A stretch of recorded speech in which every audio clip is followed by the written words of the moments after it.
Jaya Radha Madhava Punya Bihari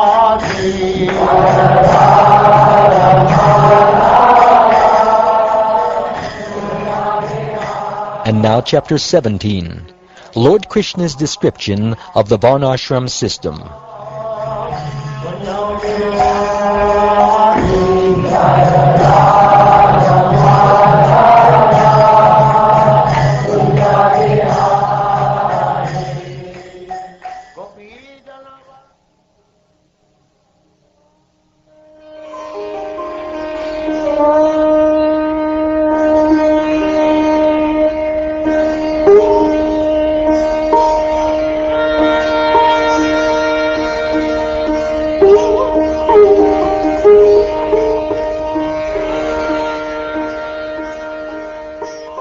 Sri Uddhava said,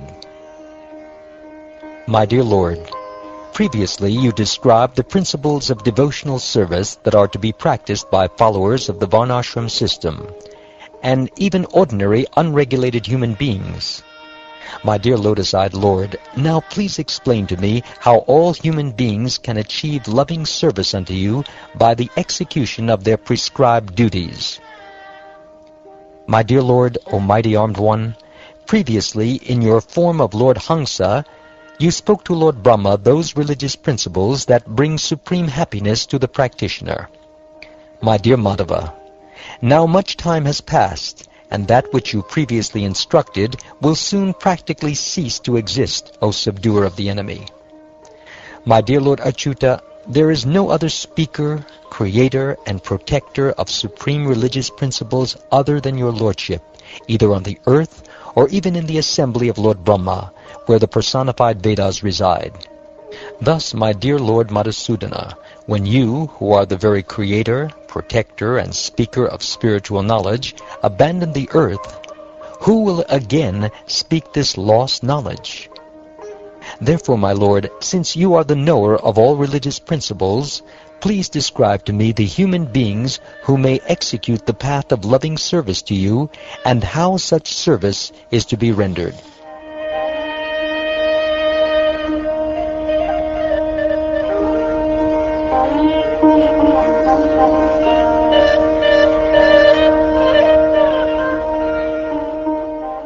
Sri Uddhava, the best of devotees, thus inquired from the Lord.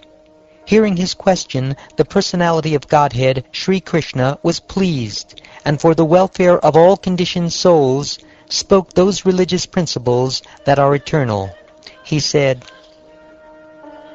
My dear Uddhava, your question is faithful to religious principles, and thus gives rise to the highest perfection in life, pure devotional service, for both ordinary human beings and the followers of the Varnashram system. Now please learn from me those supreme religious principles. In the beginning, in Satya Yuga, there is only one social class, called Hamsa, to which all human beings belong. In that age, all people are unalloyed devotees of the Lord from birth, and thus learned scholars call this first age Krita Yuga, or the age in which all religious duties are perfectly fulfilled. In Satya Yuga, the undivided Veda is expressed by the syllable Om, and I am the only object of mental activities. I become manifest as the four-legged bull of religion, and thus the inhabitants of Satya Yuga, fixed in austerity and free from all sins, worship me as Lord Hamsa.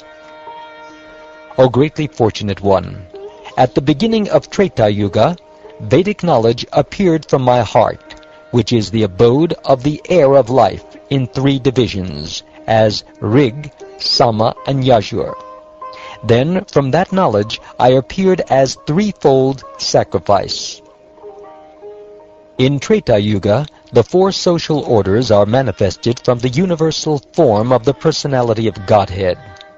The Brahmins appear from the Lord's face, the Kshatriyas from the Lord's arms, the Vaishyas from the Lord's thighs, and the Shudras from the legs of that mighty form. Each social division is recognized by its particular duties and behavior. The married order of life appears from the loins of my universal form, and the celibate students come from my heart. The forest-dwelling retired order of life appears from my chest, and the renounced order of life is situated within the head of my universal form. The various occupational and social divisions of human society appeared according to inferior and superior natures manifest in the situation of the individual's birth. Peacefulness, self-control, austerity, cleanliness, satisfaction, tolerance, simple straightforwardness, devotion to me, mercy, and truthfulness are the natural qualities of the Brahmins. Dynamic power, bodily strength, determination, heroism, tolerance, generosity, great endeavor, steadiness, devotion to the Brahmins, and leadership are the natural qualities of the Kshatriyas.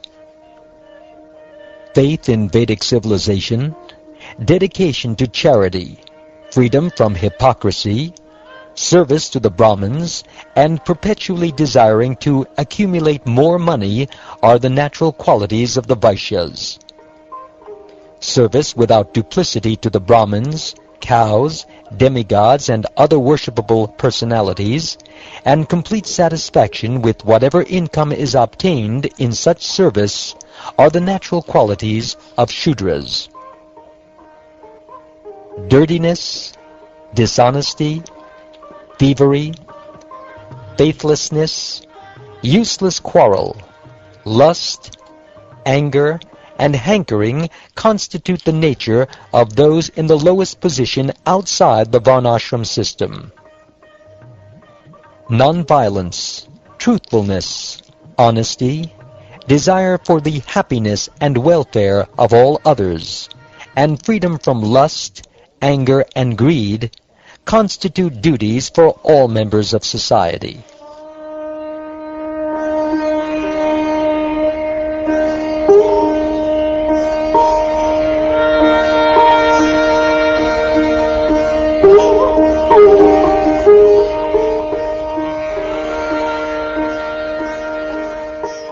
The twice-born member of society achieves second birth through the sequence of purificatory ceremonies culminating in Gayatri initiation. Being summoned by the spiritual master, he should reside within the Guru's ashram, and with a self-controlled mind carefully study the Vedic literature. The brahmachari should regularly dress with a belt of straw and deerskin garments. He should wear matted hair, carry a rod and water pot, and be decorated with aksha beads and a sacred thread. Carrying pure kusha grass in his hand, he should never accept a luxurious or sensuous sitting place. He should not unnecessarily polish his teeth, nor should he bleach and iron his clothes. A brahmachari should always remain silent while bathing, eating, attending sacrificial performances, chanting japa, or passing stool and urine. He should not cut his nails and hair, including the armpit and pubic hair. One observing the vow of celibate brahmachari life should never pass semen. If the semen by chance spills out by itself, the brahmachari should immediately take bath in water, control his breath by pranayam, and chant the Gayatri mantra. Purified and fixed in consciousness, the brahmachari should worship the fire god, sun, acharya, cows, brahmins, guru, elderly respectable persons, and demigods. He should perform such worship at sunrise and sunset, without speaking, but by silently chanting or murmuring the appropriate mantras. One should know the acharya as myself, and never disrespect him in any way.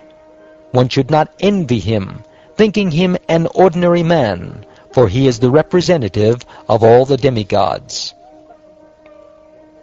In the morning and evening, one should collect foodstuffs and other articles, and deliver them to the spiritual master. Then, being self-controlled, one should accept for oneself that which is allotted by the Acharya. While engaged in serving the spiritual master, one should remain as a humble servant, and thus when the Guru is walking, the servant should humbly walk behind. When the Guru lies down to sleep, the servant should also lie down nearby. And when the Guru has awakened, the servant should sit near him, massaging his lotus feet and rendering other similar services. When the Guru is sitting down on his asan, the servant should stand nearby with folded hands, awaiting the Guru's order. In this way, one should always worship the spiritual master. Until the student has completed his Vedic education, he should remain engaged in the ashram of the spiritual master, should remain completely free of material sense gratification, and should not break his vow of celibacy or brahmacharya. If the brahmachari student desires to ascend to the Mahaloka or Brahmaloka planets, then he should completely surrender his activities to the spiritual master, and, observing the powerful vow of perpetual celibacy, dedicate himself to superior Vedic studies. Thus enlightened in Vedic knowledge by service to the spiritual master, freed from all sins and duality, one should worship me as the Supersoul, as I appear within fire, the spiritual master, one's own self, and all living entities. Those who are not married, sannyasis, vanaprasthas, and brahmacharis, should never associate with women by glancing, touching, conversing, joking, or sporting. Neither should they ever associate with any living entity engaged in sexual activities.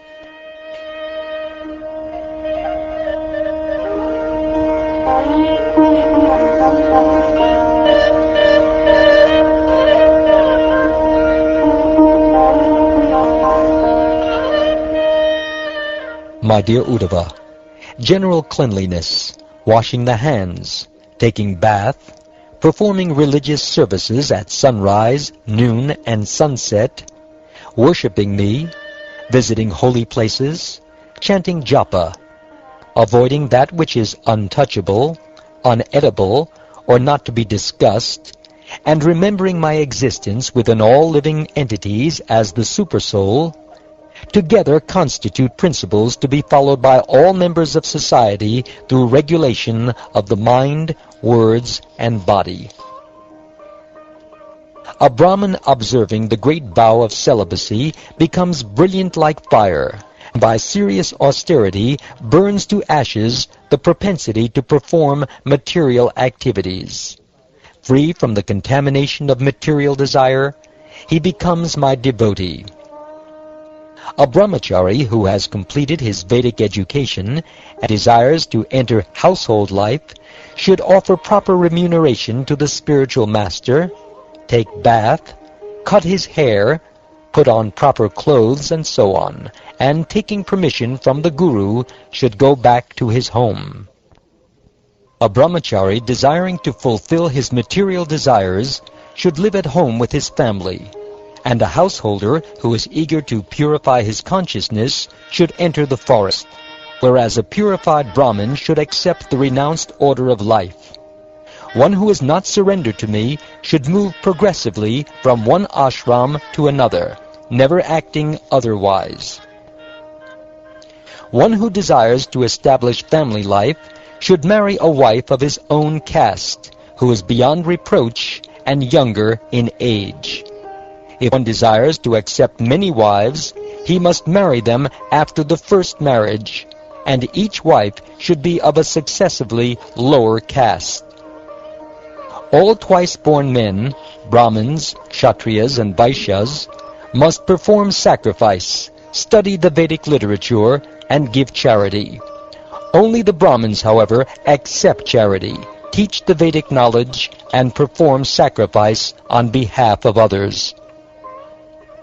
A Brahmin who considers that accepting charity from others will destroy his austerity, spiritual influence, and fame should maintain himself by the other two Brahminical occupations, namely teaching Vedic knowledge and performing sacrifice.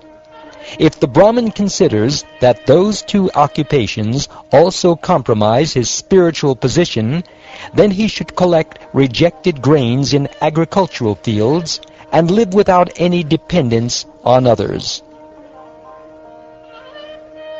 The body of a Brahmin is not intended to enjoy insignificant material sense gratification. Rather, by accepting difficult austerities in his life, a Brahmin will enjoy unlimited happiness after death.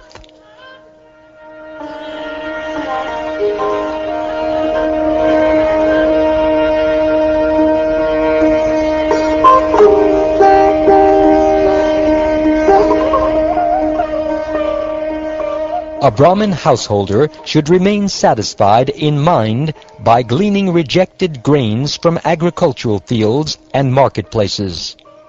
Keeping himself free of personal desire, he should practice magnanimous religious principles with consciousness absorbed in me. In this way, a Brahmin may stay at home as a householder without very much attachment and thus achieve liberation. Just as a ship rescues those who have fallen into the ocean, similarly, I very quickly rescue from all calamities those persons who uplift Brahmins and devotees suffering in a poverty-stricken condition. Just as the chief bull elephant protects all other elephants in his herd and defends himself as well, similarly, a fearless king, just like a father, must save all of the citizens from difficulty and also protect himself. An earthly king who protects himself and all citizens by removing all sins from his kingdom will certainly enjoy with Lord Indra in airplanes as brilliant as the sun. If a Brahmin cannot support himself through his regular duties and is thus suffering, he may adopt the occupation of a merchant and overcome his destitute condition by buying and selling material things. If he continues to suffer extreme poverty even as a merchant, then he may adopt the occupation of a kshatriya, taking sword in hand. But he cannot, in any circumstances, become like a dog, accepting an ordinary master. A king or other member of the royal order who cannot maintain himself by his normal occupation may act as a Vaishya, may live by hunting, or may act as a Brahmin by teaching others Vedic knowledge. But he may not, under any circumstances, adopt the profession of a Shudra. A Vaishya or mercantile man who cannot maintain himself may adopt the occupation of a Shudra, and a Shudra who cannot find a master can engage in simple activities like making baskets and mats of straw. However, all members of society who have adopted inferior occupations in emergency situations must give up those substitute occupations when the difficulties have passed.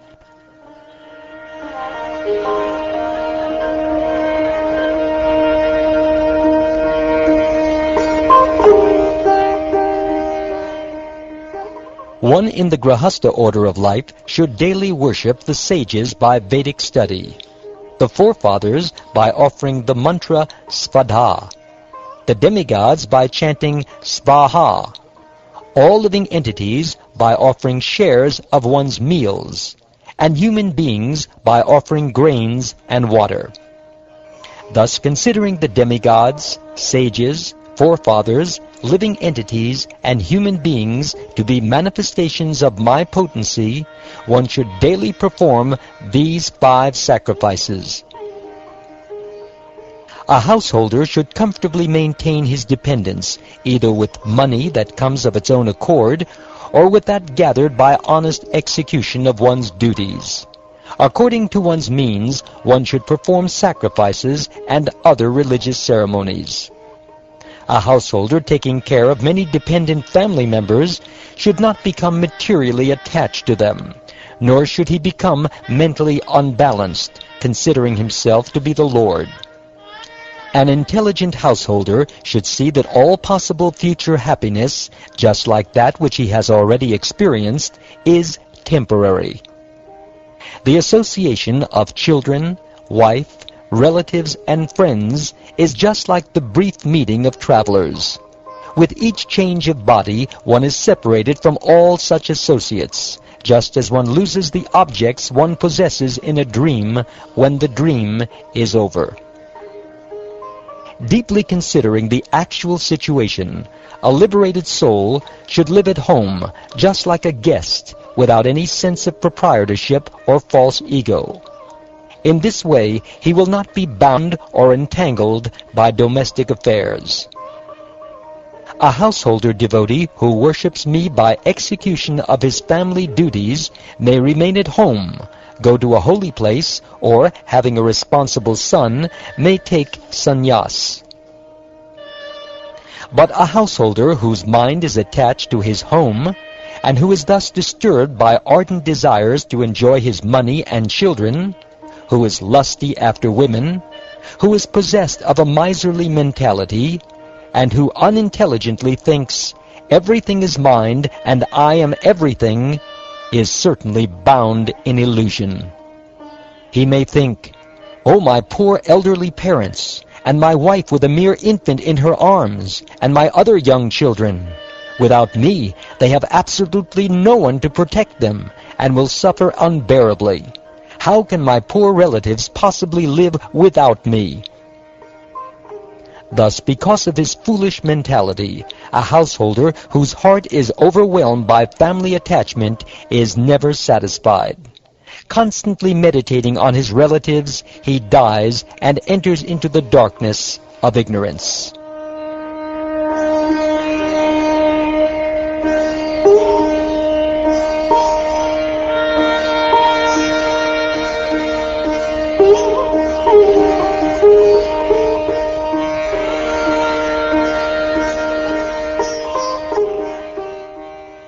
Thus ends the 17th chapter of the 11th canto of the Srimad Bhagavatam, entitled Lord Krishna's Description of the Varnashram System.